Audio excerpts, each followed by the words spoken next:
नाज़रीन, सुल्तानपुर वेझो ॻोठ मुल्ला अली माहेसर में क्रिकेट टूर्नामेंट मुनक़द कयो वियो, जंहिंमें मुख़्तलिफ़ इलाइक़ुनि जी 22 टीमुनि हिस्सो वरितो। उन ई हवाले सां ॾिसूं था परवेज़ अहमद ईंदड़ जी हीअ रिपोर्ट।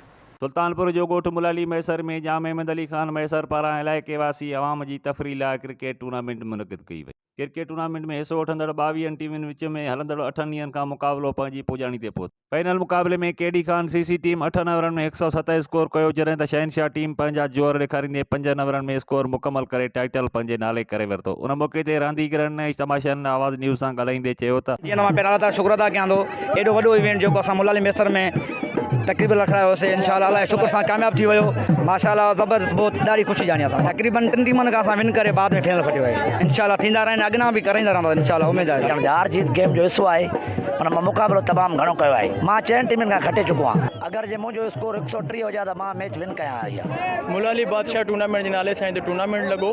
इन इवेंट कराइण जो मक़सदु इहो हुयो त हिन ॿूसट महांगाई ऐं डिप्रेशन वारे माहौल में हिकिड़ो माना फ्रस्ट्रेशन हुई माण्हुनि में, सो उन माहौल में चयोसीं हिकु नई शइ जीअं माण्हुनि जो ज़हन चेंज थी वञे। हिन में 22 टीमुनि हिसो वरितो आहे। अल्हम्दुलिल्लाह मुल्ला अली बादशाह जे नाले सां टीम आहे थी, कैप्टन जेको आहे फारूक, उन जी टीम आहे थी, उन्हनि कामयाबी माणी आहे थी, मैसर आहे थियो।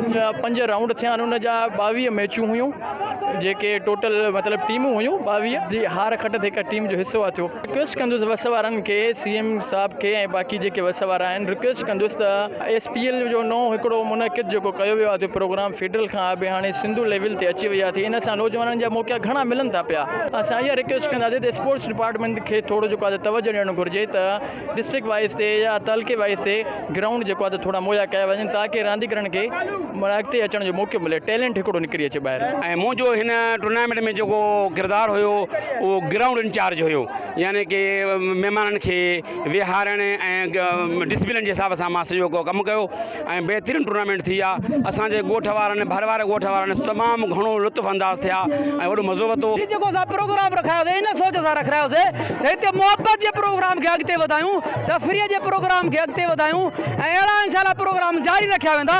असां पूरी कोशिशि कंदासीं त अहिड़नि प्रोग्राम खे अॻिते जारी रखूं। क्रिकेट टूर्नामेंट फाइनल मुक़ाबले जी आख़िर में आयल महिमान ख़ास UC chairman Kashif Kalar, CMO Sunil Kumar, engineer Shahid Khan मैसर ऐं जाम मोहम्मद अली ख़ान मैसर पारां रांदीगरनि खे अजरक टोपी ऐं कैश प्राइज़ इनाम ॾिना विया। कैमरामैन फराज़ अहमद ईंदड़ सां गॾु परवेज़ अहमद ईंदड़, आवाज़ TV, सुल्तानपुर।